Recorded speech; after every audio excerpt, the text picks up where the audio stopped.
remember the good old days. Do you? Remember when you first started learning English? It was amazing. Every single day was a victory. You learned the numbers. Boom, progress. You learned the present tense. Boom, progress. You managed to order a coffee without crying. Huge victory. You felt unstoppable. You were climbing a mountain, and you could see the summit getting closer every day. And now? Now you are walking through mud up to your knees. You feel like you are working just as hard, but you aren't moving anywhere. You've been at this same, intermediate, level for 2 years. Maybe 3. You know a lot of words. You can understand most of what you read, but your speaking isn't getting any better. You still make the same stupid mistakes. You still freeze up. You feel bored. You feel frustrated. You feel like maybe this is it. Maybe your brain is full. I'm Tom, and welcome back to English Adventure. Today, we are going to talk about the Intermediate Plateau, the place where dreams of fluency go to die. And I'm here to tell you the uncomfortable truth about why you are stuck. You aren't stuck because English got harder. You are stuck because you got comfortable. You are trying to solve advanced problems with beginner tools.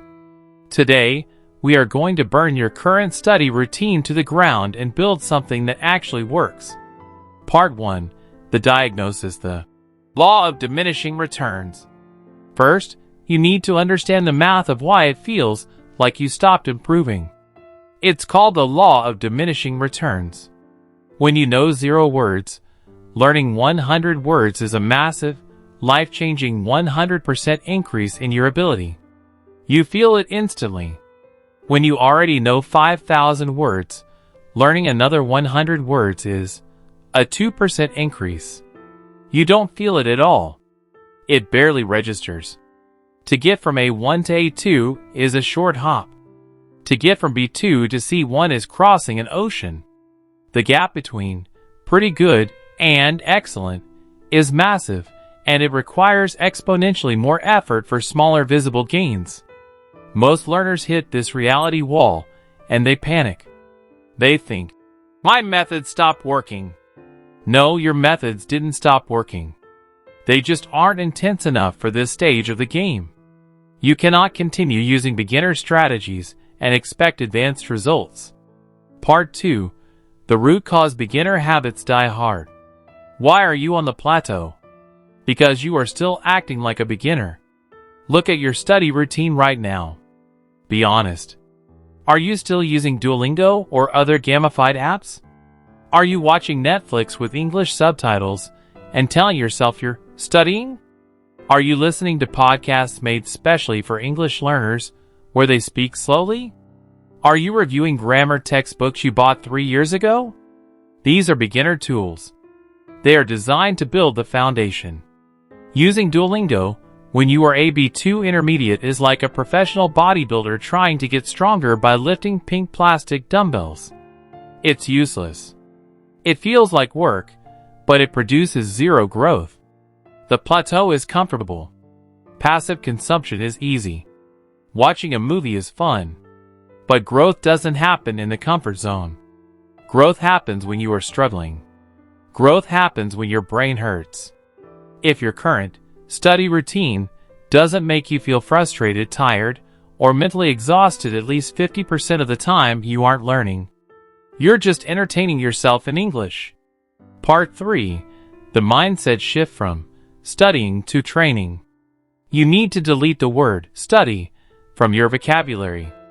Studying is passive. It's acquiring knowledge. It's what you do for a history test. You don't study how to play the piano. You don't study how to play basketball. You train. Training is active. Training is repetitive. Training is painful. Training focuses on weakness. A basketball player doesn't just watch videos of Michael Jordan and expect to get better. They go to the gym and shoot 500 free throws until their arms fall off. You are watching the videos, but you aren't shooting the free throws. To smash the plateau, you need deliberate practice. Passive consumption, watching Netflix, maintains your level. Deliberate practice, intense, focused output, raises your level. If you want to get off the plateau, you need to completely flip your input-output ratio. Right now, you are probably 90% input, reading, listening, and 10% output, speaking, writing. The new ratio is 50-50.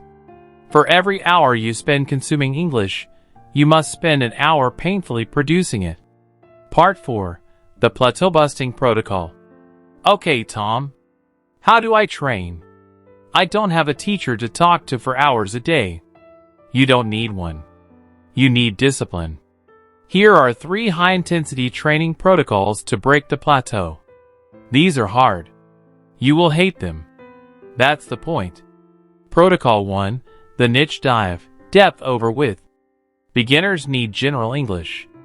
They need to know how to order food, talk about the weather, and ask directions. You already know that. Stop studying it. Intermediates fail because they stay shallow. They know a little bit about everything. To break through to advanced, you need depth. You need to master a niche. Pick one topic you are genuinely obsessed with in your native language. Cooking? Cryptocurrency? World War II history? Coding? Gardening? For the next 90 days, you only consume English content related to that niche. Read the specialized blogs. Watch the technical YouTube channels. Join the Reddit forums and argue with people in the comments. Why does this work? Because niche topics force you to learn low frequency, complex vocabulary and context. You aren't learning the word, soil. You are learning loam, compost, aeration, nitrogen fixing. When you master one niche deeply, that depth spills over into the rest of your English. You learn how to handle complexity. Protocol 2. The transcribing nightmare. Listening precision. You think you understand fast English. You don't. You understand the gist.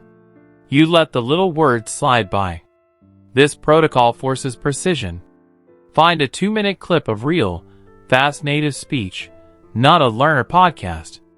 A news interview, a movie scene, a stand-up comedy routine. Listen to it. Now, sit down and try to transcribe it perfectly. Word for word.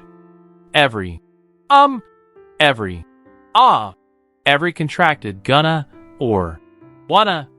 You will listen to a 5-second segment 20 times. You will hate it. You will realize your ears are lying to you constantly. When you are finished, compare your text to the actual subtitles or script. The difference between what you thought you heard and what was actually said is your listening gap. Closing the gap requires brutal, repetitive attention to detail. Protocol 3. The recording mirror, the ultimate output tool. This is the hardest one. This is the one nobody wants to do. You need to hear your own voice. Most people only speak English when someone asks them a question. That's reactive. You need proactive output. Every single day, set a timer for 5 minutes on your phone. Hit record on the voice memo app. And just talk. Talk about your day. Summarize a news article you read. Argue an opinion about politics. Explain a complex concept from your job. Do not stop for 5 minutes. If you get stuck, circumlocute. Force the output. Then, and this is the painful part, listen to it back. You will cringe. You will hate the sound of your voice. You will hear every mistake, every awkward pause, every pronunciation error. Good. That pain is data. If you hear yourself say, "Hey, go to the store yesterday," on the recording, your brain will register the shock of the error much more deeply than if a teacher corrects you. Do this every day for a month. You will hear your self-correction improve rapidly. You will become your own best teacher. The final challenge. Listen to me. The intermediate plateau is where most people quit. It's boring, it's frustrating, and it feels endless. But the plateau is just a test of willpower. Are you willing to stop doing the easy, fun stuff and start doing the hard, boring, painful stuff? Are you willing to stop passive studying and start active training? If you keep doing what you are currently doing, you will be at this exact same level 5 years from now. If you want a different result, you need a different level of intensity. Smash the pink dumbbells. Stop watching Netflix. Start sweating. If you are ready to get off the couch and start climbing the mountain again, hit the like button. Subscribe to English Adventure. The vacation is over. I'm Tom. Get to work.